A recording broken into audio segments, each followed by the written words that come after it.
जोहार, नमस्कार। देख रहे हैं आप द भारत मित्र, आपके साथ मैं आरती सिंह।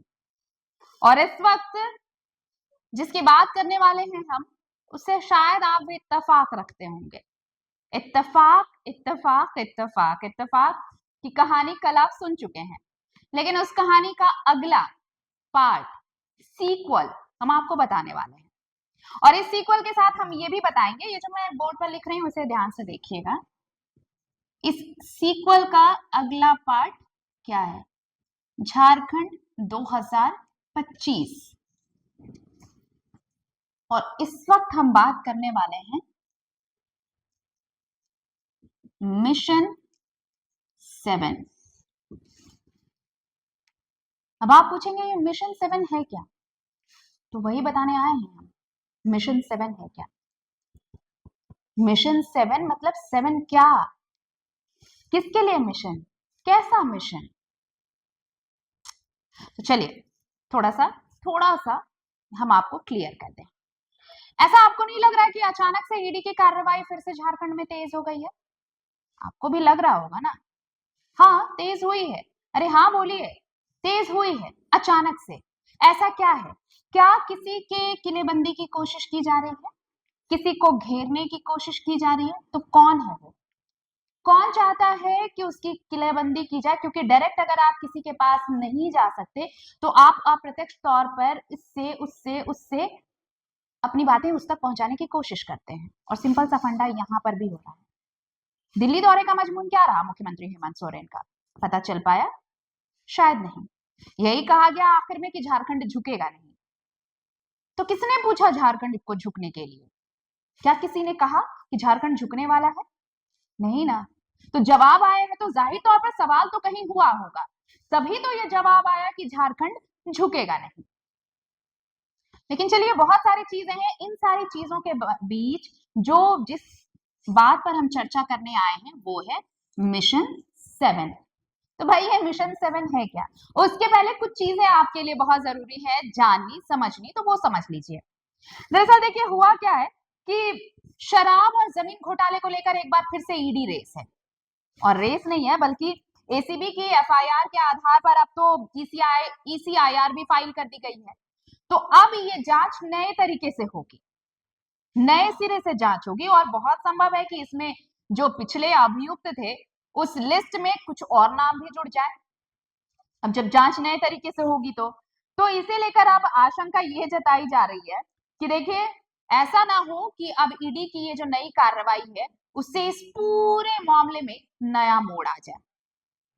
तो नया मोड़ क्या आएगा, इसे लेकर ही ये सब चल रहा है और फिर ये शुरू किया गया है, ये मिशन 7।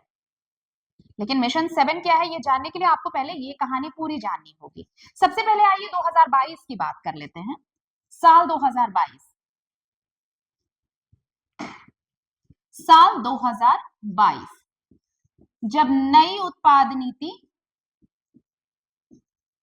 यहां पर लाई गई।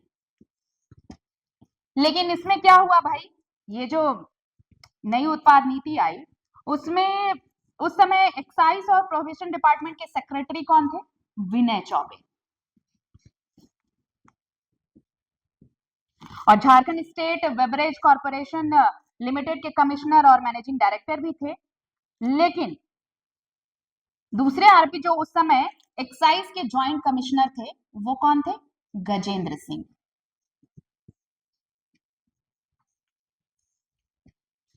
ये दोनों शराब घोटाले में आरोपी बनाए गए और जेल भेज दिए गए। भेजे गए, कितने के नुकसान की बात हुई थी? 38 करोड़ के नुकसान की बात हुई थी। ये समझ में आया? ये 2022 का मामला है, ठीक है। लेकिन अब जब ईडी रेस हुई है तो अब जब ईडी का नया एक्शन आया है तो ये सिर्फ शराब घोटाले तक ही सीमित नहीं है। शराब और जमीन घोटाला तक ही नहीं है। इसमें क्या क्या जुड़ गया है? इसमें जुड़ गया है फिनेंशियल ट्रांजैक्शन, इसमें जुड़ गया है इन्वेस्टमेंट, इसमें जुड़ गया है, और आपको मैं बता रही हूं, मनी लॉन्ड्रिंग।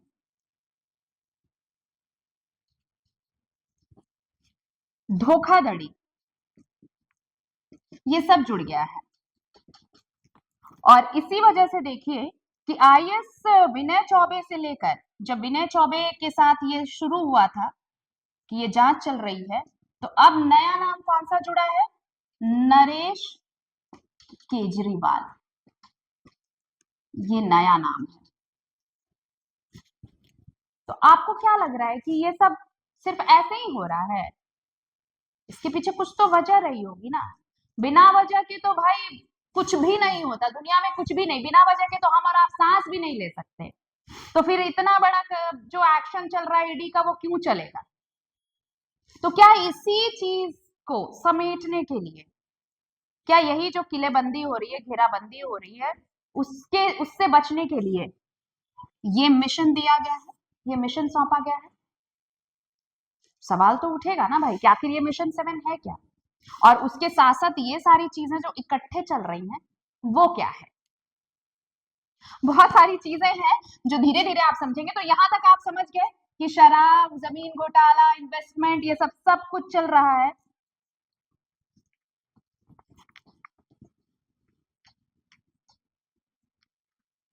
जब शराब घोटाला हुआ तो विनय चौबे और गजेंद्र सिंह के साथ 10 लोग अभियुक्त बनाए गए थे। टोटल 10 अभियुक्त हैं जो जेल में हैं।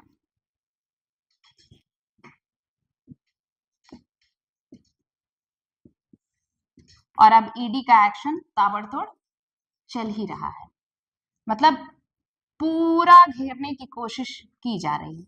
मैंने आपको कहा कि जब आप अपने विरोधी को या अपने किसी खास को, अगर आप कोई बात सामने से नहीं बोल पा रहे हैं, तो आप फिर उनका सहारा लेते हैं जो आपकी बात वहां तक उन तक डायरेक्टली पहुंचा सके। वो होता है डायरेक्टली इनडायरेक्ट तरीके से जाना। तो यही काम हो रहा है।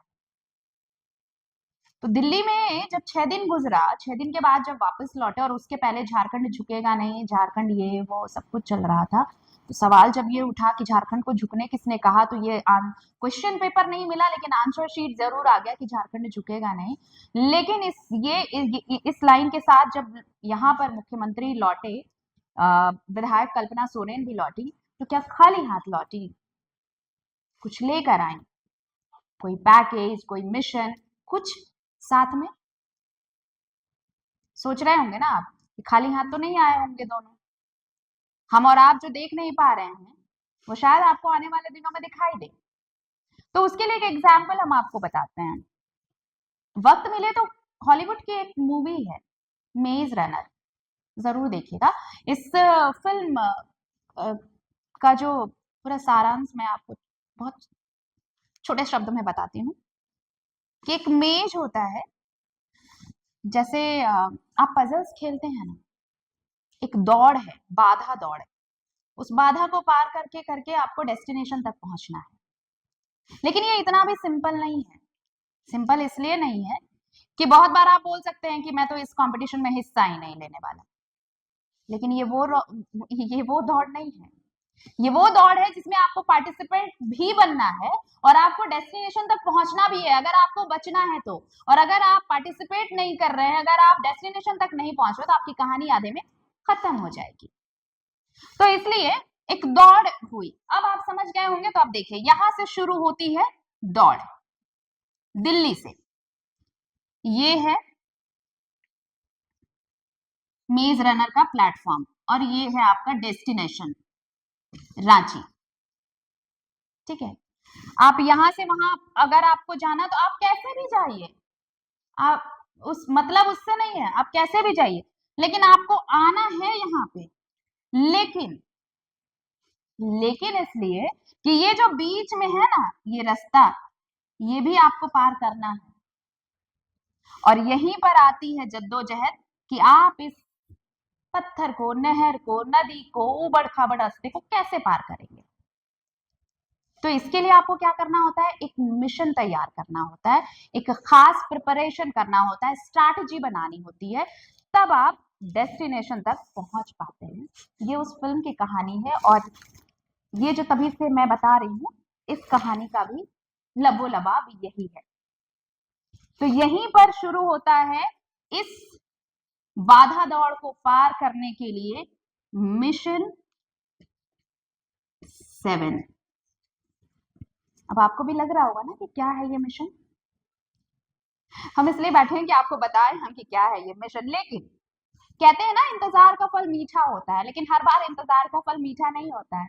कभी कभी इंतजार का फल पॉलिटिक्स भी होता है, राजनीति भी होती है। और इसे जानने के लिए आपको आज रात तक का इंतजार करना पड़ेगा। सुबह हम आपको बताएंगे कि क्या है ये मिशन 7, किसके लिए है ये मिशन 7 और क्यों है ये मिशन 7, जो झारखंड की सियासत में बहुत कुछ बदल देगा अगर ये मिशन सफल होता है। तो मैं ज्यादा कुछ इसलिए नहीं बोलूंगी कि ये ट्विस्ट और ये सस्पेंस थोड़ा बाकी रखना चाहिए, वरना सीक्वल में मजा नहीं आएगा। तो सीक्वल अगर आपको देखना है तो रात भर का इंतजार करिए।